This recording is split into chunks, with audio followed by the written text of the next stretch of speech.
इस बात के लिए क्षमा मांगी है देश से, चाहे वो मनमोहन सिंह जी हो, चाहे सोनिया गांधी हो या अभय दुबे हो। ये बिल्कुल स्वीकारा नहीं जा सकता हिंदुस्तान में। लेकिन ये घृणित आरोप लगा देना कि राजीव गांधी उसके पक्ष समर्थन में खड़े थे या कांग्रेस, राहुल गांधी जी ने स्वयं इस बात का उद्बोधन दिया। उन्होंने कहा कांग्रेस पार्टी सम्मिलित नहीं थी, कांग्रेस पार्टी के नेता उन्होंने खुद ने आगे संबित जी वो कह रहे हैं कि माफी मांगी थी खुलकर उनके नेताओं और पूर्व प्रधानमंत्री मनमोहन सिंह ने भी माफी मांगी थी इस पर, और राजीव गांधी की भूमिका पर वो आपको काट रहे हैं, उस पर जवाब आपका। देखिए अंजना जी, हत्या करके माफी मांगना ये समस्या का समाधान हो सकता है क्या?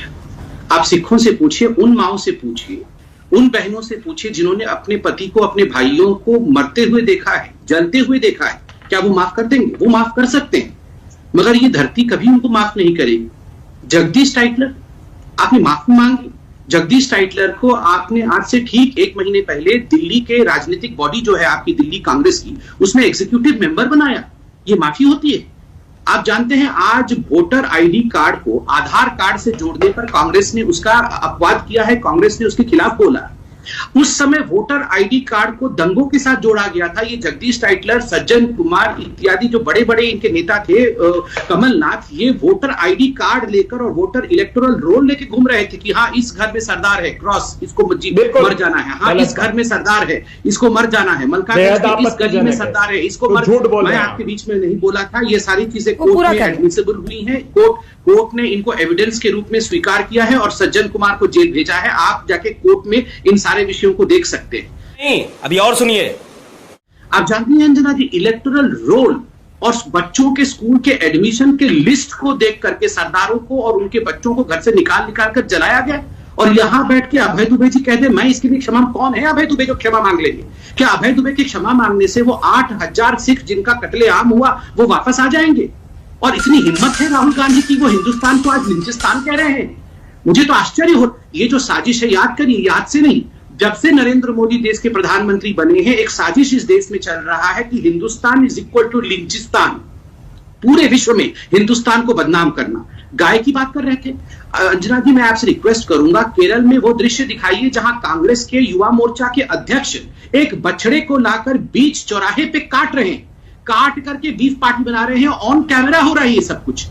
ये क्या मजाक?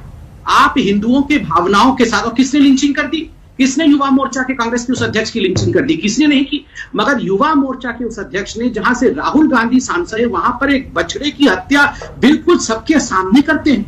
ये बेअदबी किसी और धर्म के साथ तो नहीं कर सकती ये कांग्रेस पार्टी। ये सारा लिबरेशन जो ले रखा है, ये सारी लिबर्टी जो ले रखी है, इन्होंने हिंदू धर्म के साथ ले रखा है। मैं एक सवाल पूछता हूं, पालघर में 2 साधुओं की हत्या हुई, बिना कागज देखे उन 2 साधुओं का नाम ले सकते हैं? बता सकते हैं अभय दुबे जी उन 2 साधुओं का नाम क्या था? नहीं, क्योंकि उन 2 साधुओं का धर्म हिंदू था, इसलिए उन 2 साधुओं का नाम भुला दिया गया है। उन 2 साधुओं के विषय में कोई याद नहीं रखता है। अभय जी बताइए उन 2 साधुओं का नाम क्या था? बताइए जरा। क्या आप, मैं सबसे पहला सवाल करता हूं, मैंने तो सार्वजनिक रूप से कहा, नहीं मैंने सवाल किया है, पहले जवाब दे दीजिए, फिर सवाल करिए। देश की सबसे मूर्धन्य पत्रकार के सम्मुख कहा कि माफी मांगी। आप ये जो 49 लोग शामिल थे जिसकी बाकायदा प्रामाणिक दस्तावेज अमरिंदर सिंह जी ने जारी किए, उसके लिए क्षमा मांगेंगे? और सबसे बड़ी एफआईआर, जिसमें एक एफआईआर में 17 लोग थे, वो भारतीय जनता पार्टी के थे, 446/93। आपने कमलनाथ जी का नाम लिया। अरे 9 आयोग बने संबित पात्रा जी, अटल बिहारी जी वाजपेयी के समय भी नानावाटी आयोग था। क्या कहा नानावाटी आयोग ने? नानावाटी आयोग ने साफ कहा कि जो एकमात्र उसमें एफिडेविट जिसने फाइल किया था इंडियन एक्सप्रेस का पत्रकार, उसके एफिडेविट में और आयोग के कथन में विरोधाभास है। उसने समय गलत बताया और जहां गुरुद्वारे में मौजूद लोग थे उन्होंने कहा कि हमने साठे साहब को और कमलनाथ को वहां उस वक्त नहीं देखा जब ये हिंसा हुई। ये घृणित और झूठे आरोप लगाना बंद कर दीजिए।